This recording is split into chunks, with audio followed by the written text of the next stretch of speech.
So she says, I'm struggling right now with everything going on in the world. I'm just struggling to stay on track with my keto diet. What can I do? So if this sounds like you, if this is really something you're dealing with right now, drop that in the comments. Tell us a little bit about why you're struggling or why you think you might be struggling. So this definitely resonates with me because I have been struggling more and more the longer this situation goes on. We've been talking about that at length today. A lot. Well, I've been talking about it with myself as I sit back and observe what's happening. I had, I guess, a existential crisis moment on Thursday where I felt like, I just felt flat out like, what am I doing? What direction am I even going at? How when you're a little girl or a little boy, I guess, and you spin around really, really fast, right? To make the world spin, to make yourself so dizzy, and you stop and you just kind of feel the world spinning. Like that's what it felt like to me all of a sudden on Thursday. So I really identify with this question. And the first thing is just to show yourself some grace. Like now is not the time to be super, super hard on yourself. I hold myself to an incredibly high standard, and I've had to show myself more and more grace. So practicing grace on ourselves is not easy, but what's helped me is looking at my teenagers and thinking, okay, well, if this was them struggling with this, what would I say? Would I say, okay, well, you screwed up, so you don't deserve this? You know how the self-talk can get very negative. Yeah. I would say I like the idea of giving yourself grace. And I also like the idea of acknowledging the struggle. So we follow Brendon Burchard, and one of his big taglines is to honor the struggle. And it kind of sounds like a marketing slogan when you're not struggling. You're like, what is honor the struggle? Okay, whatever. But right now, we're both struggling. So it's like, okay, you want to realize that it's something that everybody goes through at some point in time in their lives. A lot of times we forget what it feels like, but when you're in the struggle, you should be grateful for it and honor the struggle and know that you can get through it. Yeah. So, and then focusing on self-care, focusing on even taking it beyond that, self-love.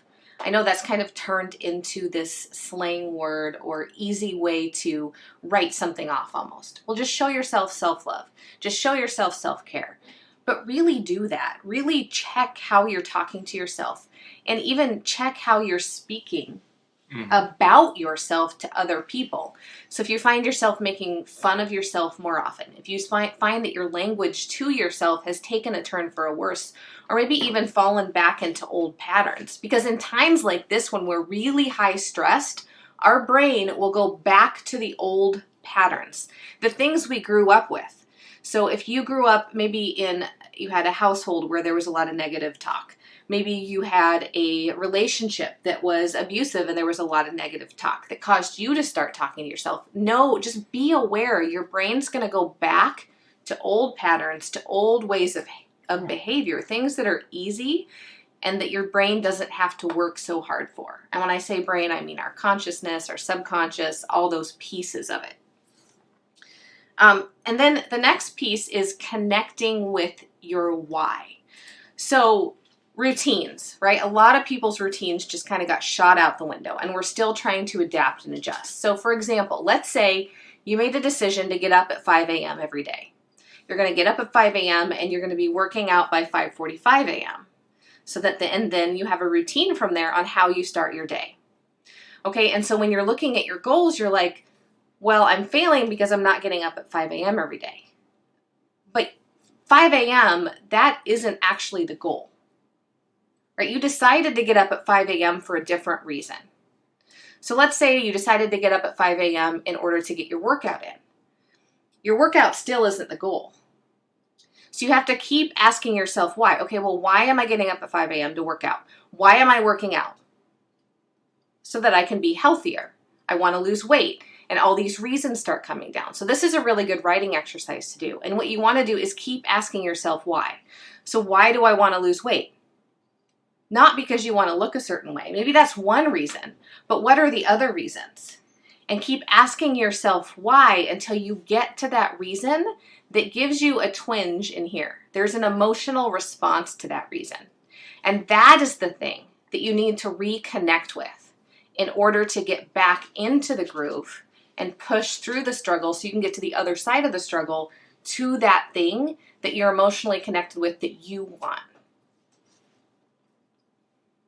You're on a roll. Yeah, and so then the final... This is your question. And so the final piece of this is not going at it alone. Because going at it alone is the hardest way to get long-term change. Having a coach, having a support network, having a system of people in place who can uphold you, who are going to think like this, and who are going to bring you up to a better way of life. So you can do that through a lot of different ways. We run a free Facebook support group, so you can ask for buddies inside that support group. I've seen many of you doing that, and that's perfect. Get on Messenger every day, show up for each other on video, do the work. Showing up to these live streams, making sure there's an alarm set on your phone so you don't forget about it. When you feel like you don't want to show up and you just want to go do something else, showing up anyhow, doing the hard work to get you to the next step. Investing in our low-cost membership program. There's a link below this video. So taking a look at that, deciding to put your money where your mouth is. We know when we get things for free, we tend to do nothing with them. It's just human psychology. As soon as we get a thing for free, we discount its value. Yeah. One good example I always think of is J.C. Penney. They were like famous for sales on sales on sales, right? Like you could do coupons on sales. And then they went away from all of that, and it took the rug out from underneath them because nobody went there. Well, yeah, they tried. They looked at what Kohl's was doing and said, well, we used to do that too. Like we just want the price to be the price. So instead of doing all the sales, they just lowered their prices and did away with the sales. And they realized that people want the sales regardless. They actually lost more money on that than they did just by having sales. Yeah, it's weird.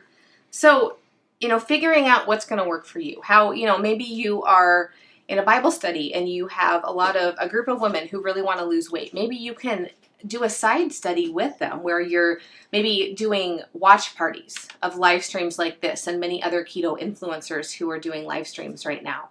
So there's all kinds of creative ways to create your own support that will allow you to be invested without having to spend money. Because if you become the leader, then you're expected to show up. So there's an investment of time and there's an investment of you being a leader in that area.